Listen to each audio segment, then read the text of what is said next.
எல்லோருக்கும் பணிவான வணக்கம். நம்முடைய ஐயா நமச்சிவாயா சேனலில் இருந்து இன்று தினம் ஒரு திருக்கதையில் ஒரு திருடன் தினமும் அவன் திருடி தான் சாப்பிடுவான். அவங்ககிட்ட ஒரு நல்ல பழக்கம் என்ன அப்படின்னா, இன்னைக்கு என்ன திருடுறானோ அதில் 3 வேளையும் சாப்பிட்டு மீதி காசை எடுத்து போயிட்டு சிவன் கோவிலில் உண்டியில் போட்டுருவான். தினமும் காலையில் எழுந்த உடனே குளிச்சுட்டு பட்டை எடுத்துக்கிட்டு திருநீர் அணிஞ்சுக்கிட்டு சிவபெருமானை போய் வணங்கிட்டு தான் திருடவே போவான்.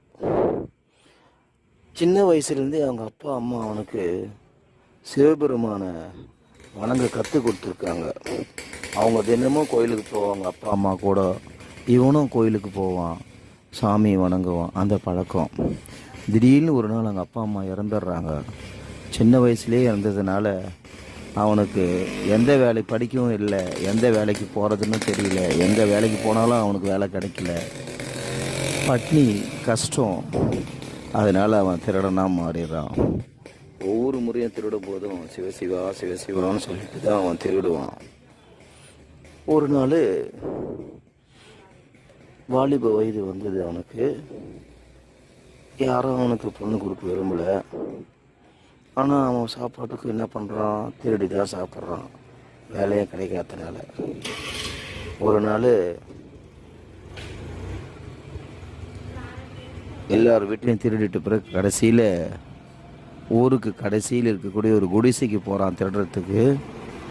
அங்கே ஒரு வயசான தாத்தா பாட்டி படுத்துன்னு இருக்காங்க. இவன் நேராக போயிட்டு அந்த வயசான தாத்தா பாட்டிக்கிட்ட, இப்போ நான் அவங்க வீட்டில் திருட போகிறேன் அப்படின்னு சொல்கிறான். உடனே அந்த தாத்தா பாட்டி, வேணாம்ப்பா இங்கே ஒன்றுமே இல்லைப்பா, சாப்பாடு தான்ப்பா இருக்குது, வேணா சாப்பிட்டு போப்பான்றான். இப்போ சாப்பிட்ருவேன், அடுத்த 2 வேளைக்கு யார் காசு கொடுக்கறது? 2 வேளைக்கு நீ சாப்பாடு ஒன்றா எடுத்து இங்கேயே கூட சாப்பிட்ருப்பான்னு சொல்கிறாங்க. அதெல்லாம் முடியாது அப்படின்னு சொல்கிறான். திடீர்னு பார்த்தா 2 தாத்தா பாட்டி 2 பேரும் எழுந்து வந்து மின்னல் வேகத்தில் அவன் 2 கையும் பிடிச்சி கட்டி போட்டுடுறாங்க. கட்டி போட்டுட்டு 2 பேருமே கொம்பு எடுத்துக்கிட்டு ஆளுக்கு ஒரு கொம்பு, இந்த பக்கம் ஒரு அடி, அந்த பக்கம் ஒரு அடி. அடி விழுது அவனுக்கு. அம்மா ஐயோன்னு கத்துறான். ஒரு அடி விழுந்த உடனே அந்த அடியிலேருந்து, அந்த கொம்புலேருந்து ஒரு பூ வந்து விழுது கீழே.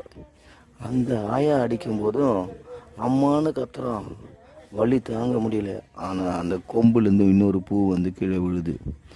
ஒவ்வொரு அடிக்கும் ஒரு பூ விழுது கீழே. கொம்புலேருந்து விழுந்துக்கிட்டே இருக்குது. அடிக்கிறாங்க 2 பேரும் அடிக்கிறாங்க. அம்மா அம்மா ஐயோ, அம்மான்னு கூட சொல்லலை அவன். ஐயோ ஐயோ ஐயோ ஐயோன்னு சொல்கிறான். அடிக்காதீங்கன்னு சொல்லிட்டே இருக்கான். இவங்களாம் அடிக்கிறத நிறுத்தவே இல்லை, அடிச்சுக்கிட்டே இருக்காங்க. அடிக்க கொம்புலேருந்து பூக்கள் விழுதுகிட்டே இருக்குது.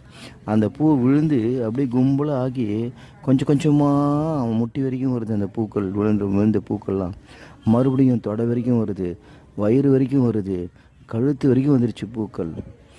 அவன் அடிக்க ஒரு பூவாக கீழே விழுந்துகிட்டே இருக்கான். கொம்புலேருந்து மாயமாக என்னான்னு தெரியல, கொம்புலேருந்து பூக்கள் விழுந்துக்கிட்டே இருக்கு. உடனே அவன் அப்பயும் ஐயோ அடிக்காதீங்கன்னு தான் சொல்கிறான். மறுபடியும் கழுத்து வரைக்கும் வந்துடுது பூக்கு.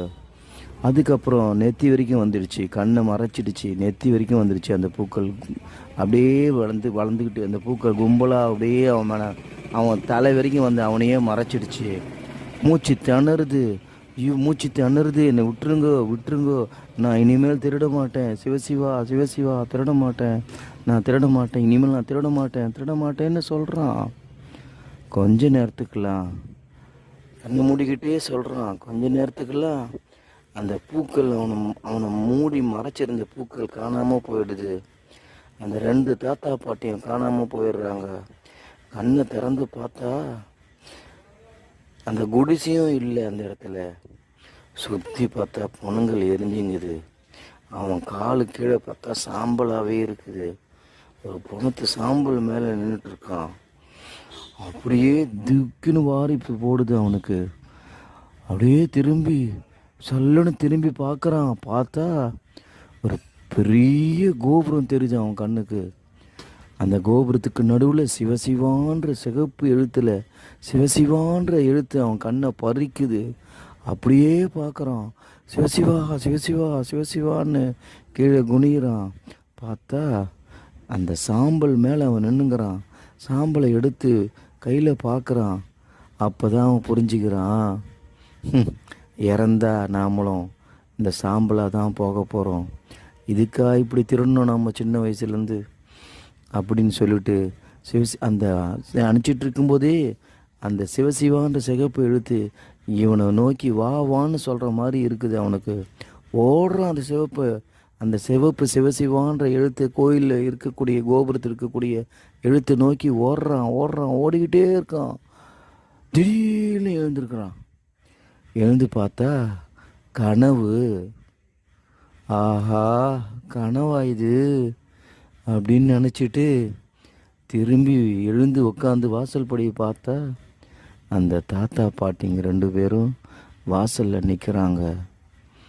என்ன தம்பி, என்னப்பா அப்படின்றாங்க. அப்படியே ஷாக் ஆகுறான். ஷாக் ஆகிட்டு நீங்கள் யாருன்னு ஓடுறான். அதுக்குள்ளே தாத்தா பாட்டி மறைஞ்சு போயிடுறாங்க. அப்படியே வெளியே ஓடியாந்து பார்க்குறான். அவங்க இல்லை. தூரத்தில் யாரோ ஒருத்தர் அவனை நோக்கி ஓடி வராங்க. ஓடி வந்து தம்பின்னு கட்டி பிடிச்சிக்கிறாங்க. சின்ன வயசில் அவனை விட்டு அவங்க அப்பா அம்மா விட்டு வீட்டை விட்டே போனேன். உங்களுடைய அண்ணன் அவனை வந்து கட்டி பிடிச்சிக்கிறான். அழுகுறான் தேம்பி. எங்கன்னா போனேன், என்னென்னவோ கனவு வருது, யாரோ வர்றாங்க, புரியல, இத்தனை வருஷமாக எங்கன்னா போனேன்னு அழுகுறான். தம்பி நீ கவலைப்படாத, நான் உங்கள்கிட்ட வந்துட்டேன் இல்லை அப்படின்னு சொல்லி வா. நான் இத்தனை நாள் வரைக்கும் அப்பா அம்மா இறந்த செய்தி கேட்டேன். இத்தனை நாள் வரைக்கும் நான் சம்பாதிச்ச காசை எடுத்துகிட்டு வந்திருக்கேன். வா, நம்ம 2 பேரும் சந்தோஷமாக இருக்கலான்னு உள்ளே போகிறான். அவன் சேமித்து வச்சுருந்த காசு எல்லாத்தையும் எடுத்துகிட்டு வந்து ஒரு கடை திறக்கிறான். அந்த கடையை 2 பேரும் பார்த்துட்டு சந்தோஷமாக இருக்காங்க. 2 பேரும் கடையை பார்த்துட்டு சந்தோஷமாக இருக்காங்க. அப்போ தான் அந்த கடைக்கு பார்வதி பரமேஸ்வரன் மளிகை ஸ்டோர்னு வைக்கிறாங்க. வச்சு ஆரோக்கியமாக இருக்காங்க. இப்போ அவன் சொல்கிறான், தம்பி அப்பா நம்ம கற்றுக் கொடுத்து ஒவ்வொரு நாளும் சிவசிவான்னு சொல்லி கோயிலுக்கு போயிருந்தியே, போயிட்டு இருக்கியான்னு தான் கேட்குறான். ஆமாம், நானும் போயிட்டு இருந்தேன் தம்பி. நான் ஒரு கடையில் வேலை செஞ்சேன், சம்பாதிச்சேன். அப்பா அம்மா இறந்த செய்தி நம்ம ஊர் ஜனங்க ஊர் ஒருத்தர் மூலம் 2 தாத்தா பாட்டிங்க வந்து சொன்னாங்க. அப்போ தான் தெரிஞ்சுக்கிட்டேன், நம்ம அப்பா அம்மா இறந்துட்டாங்க, தம்பி கஷ்டப்படலான்னு சொன்னாங்க தாத்தா பாட்டிங்க. அந்த தாத்தா பாட்டி கூட நீ கூட பார்த்தியாமே அப்படின்னு கேட்குறாங்க. ஆமாம், கனவுல பார்த்த தாத்தா பாட்டியா? அதெல்லாம் தெரியாது, அவங்க தான் சொன்னாங்க. நம்ம தம்பியை நாங்கள் பார்த்துட்டு இப்போ தான் வரேன்னு சொன்னாங்க. தம்பி அது யார்? அண்ணா சாட்சாஸ் அது பார்வதி பரமேஸ்வரன் தான். எனக்கு தெரிஞ்சு போச்சு, நம்ம நமச்சிவாயா தான், பார்வதி தாய் தான் தாத்தா பாட்டியை வந்து கனவுல வந்து எனக்கு திருடக்கூடாதுன்னு புத்திமதி சொல்கிற மாதிரி கனவு வந்தது.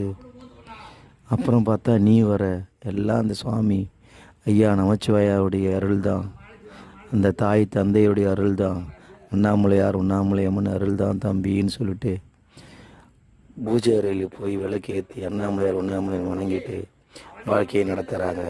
சிறப்பாக வாழறாங்க. இந்த கதை பிடிச்சிருந்தால் சந்தோஷப்படுங்க, பிடிக்கலன்னா வருத்தப்படாதீங்க. திருச்சிற்றம்பலம்.